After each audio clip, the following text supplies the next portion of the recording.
And this was Sunday night while they were waiting in line for food, the situation quickly escalating into a deadly encounter. During that altercation, the defendant began texting her son.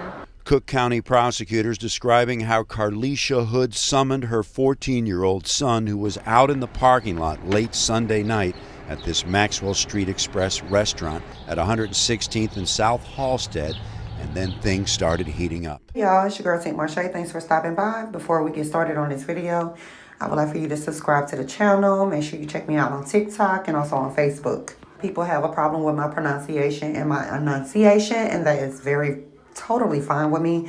And if you don't appreciate my content, please move on. I don't want to see another comment about how I'm pronouncing things.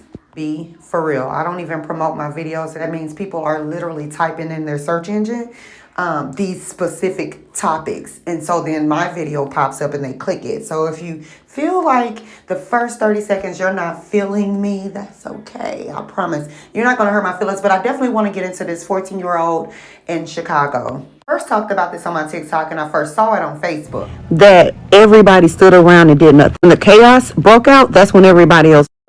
And I wasn't given the full picture on Facebook, so I had to go do some digging myself. And I actually found the 14-year-old's aunt Facebook, and she was giving us more detailed information. There were 3 common questions on my videos. And one being, why did a 14-year-old need a gun? I'm going to start there.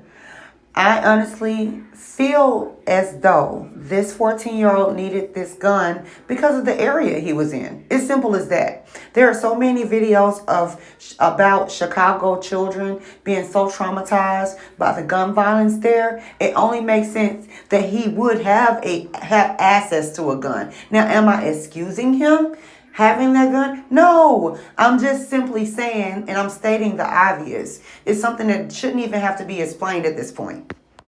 What's bothering me is grown folks don't understand how things like this happen in a split second. This boy is probably not used to this sort of altercation, especially with a grown man. And honestly, I honestly think that maybe he was sitting in the car and saw the altercation taking place, and then he came rushing into the store, and to his surprise, his mom was getting punched. That's honestly my hypothesis, and my thoughts seems to be aligning with the sister. She is posting on Facebook and on TikTok the specific details that the media keep leaving out. Speaking of the media, there was some conflicting reports had on this topic, and one being how many times this man punched this woman. The media reported that she was only punched once. A fight became physical between Hood and the victim. The victim was able to punch the woman once. We come to realize and come to find out later on that she was actually punched not once, not twice, but 3 times. Sister of the mother and an aunt of the nephew has been constantly saying that the media and the police have no public interest in this. So back to me that they would confuse the fact that he punched her 3 times versus 1. That's a huge slip. Now, some things I can let go over, but that was just like a huge detail that I would think that you would want to get right. Another thing people cannot wrap their head around is the fact that there was a text message that was sent. And from the videos, unless they haven't shown us everything, I have not seen on the video in between this woman arguing with Jeremy Brown and him punching her and the son coming in and she told him, go back outside.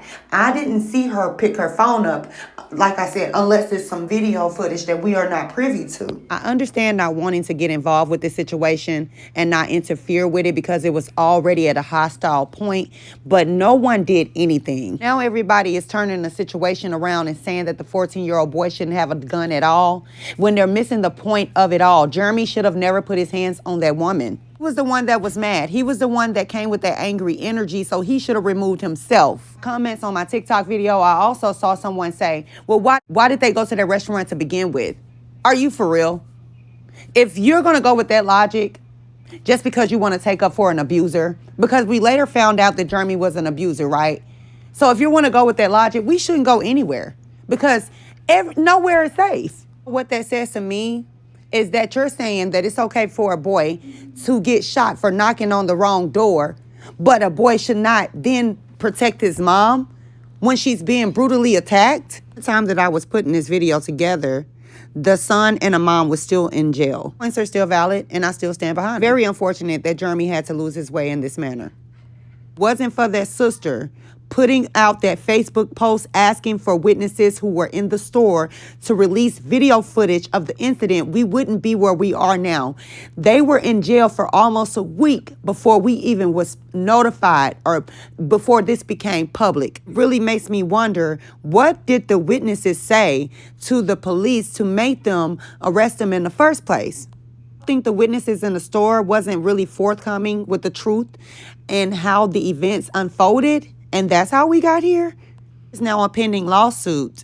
So we will definitely have to follow up with this case and keep tabs on what's happening. Hope that they are protected. They're in a safe space, because I heard her lawyer say something that was so alarming to me. In the World Wide Web that may not necessarily be genuine or without malice. And so we would ask each and every one of you out there to keep this family in your prayers.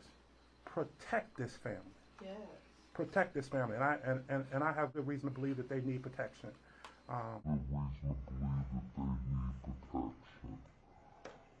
Understand that this is a touchy situation, right? So there was lives affected, and I just truly pray and hope that these people are protected and they are in a space to where they can't be touched. I'm back with a follow-up video on Jeremy because I have ran out of time and I don't want to take too much of you all's time. I thank you for stopping on this video. This is Tink Marche, and I hope to see you in the comments. Bye.